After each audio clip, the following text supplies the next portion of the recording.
illegal mining in Ghana Right. and how all of that is intertwined with the political landscape over there. Absolutely. Yeah. A lot of things going on. Yeah. So, we're looking at environmental destruction, obviously, but like Oh, yeah. serious power struggles. Uh-huh. And, maybe even like a little bit of political payback. Mm-hmm. So the main source that we're looking at today is this really interesting open letter written by Erastus Asare Donkor. All right. And I've heard that name. He's an investigative journalist Okay. who has been kind of a thorn in the side of the government over there for a while. Sure. He's known for really exposing all the dirty little secrets of Galamsey. And this letter is no exception. Okay. This letter is addressed to the outgoing president. Wow. So that's kind of what makes it so interesting, is that this isn't just like some journalist writing an opinion piece. Right. It's basically like an open... This is going right to the top. Yeah, like an open accusation. Yeah. So what's so fascinating about this letter is it's not just about calling out bad environmental practices, right, which it does.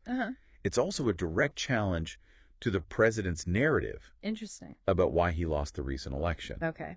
So the outgoing president claims that his tough stance on Galamsey cost him votes. But Donkor is basically saying, hold on. You were tough on who exactly? Okay. He is accusing the president of going easy on illegal mining operations that were run by members of his own party. Oh, so like a little looking the other way. Exactly. Yeah. So, and what Donkor does that's really interesting here is he doesn't just, throw out these accusations. Right. He names names. Oh, wow. And one example that he gives is that he claims, that a close relative of the president acted as a lawyer for a company. Okay.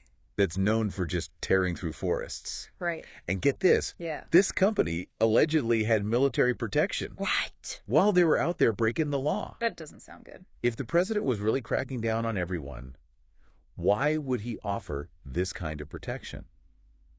That's a really good question. So there's some serious favoritism being alleged here. Yeah, I can see that. But what makes it even more intriguing is that Donkor then goes on to list specific forests where party bigwigs were allegedly running their own Galamsey operations. Wow. So he's talking about Ankwaso, Sariano, Tano Nimri.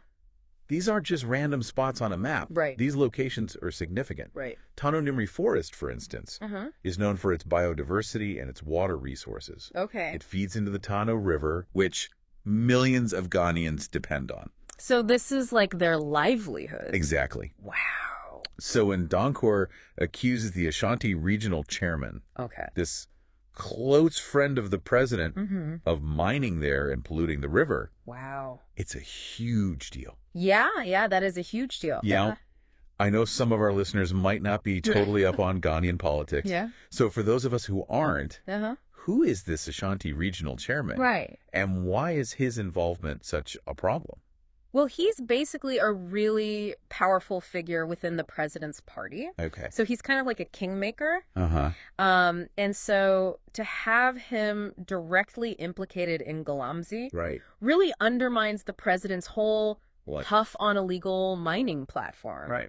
Especially because, despite evidence, the president continued to defend him. So it's like he's picking and choosing. Yeah, exactly. Who he's going to enforce the law on. It seems like it. So, but this is what's so weird to me, is if people were so angry about Galamsey, how did the president's party still manage to win in a lot of the areas that were affected by it? Right. It doesn't really add up. Well, what Donkor argues is that the public wasn't actually upset about the crackdown itself. It was more about who it seemed to be targeting. Gotcha. So it seemed like all the small-scale miners, the ones without connections, were the ones who were bearing the brunt of this crackdown, while all these powerful figures within the ruling party were basically untouchable. So it was about fairness. Exactly. It was the feeling that there's one set of rules for the powerful and another for everyone else. Yeah. And that brings us to this kind of controversy surrounding Donkor himself. Okay. He recently received a state award from the president. Okay. And a lot of people were outraged.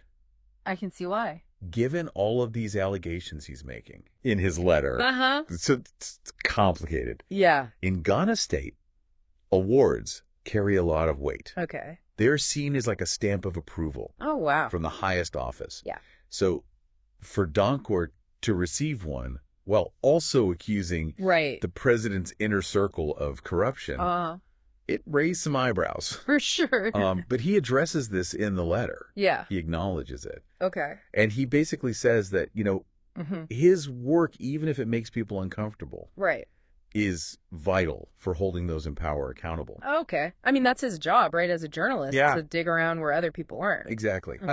And so, you know, we've talked about all the political maneuvering, all the accusations, but let's talk about, like, the real-world consequences for sure. of all of this. That's what matters. Yeah. So Donkor paints a pretty grim picture of the environmental damage caused by Galamsey. Let's talk about rivers like the Birim, the Ankobra, the Pra, all heavily polluted. Wow. And these are rivers that communities depend on for drinking water, for fishing, for their livelihoods. Right.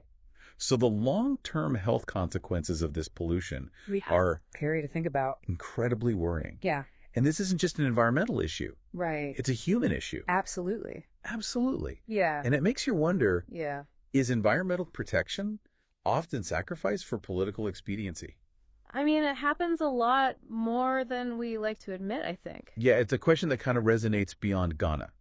For sure. So Donkor's letter really leaves us with a lot to think about. How can we as citizens ensure that our leaders are prioritizing the environment? And how can we hold them accountable when they don't? Absolutely. You know, what role does investigative journalism play in all this? Huge role, I think. I mean, how do we know about any of this if people aren't out there digging and investigating? Yeah. And how do we ensure that the fight for a healthy environment is a fight for everyone, not just for a select few? A very good question to end on.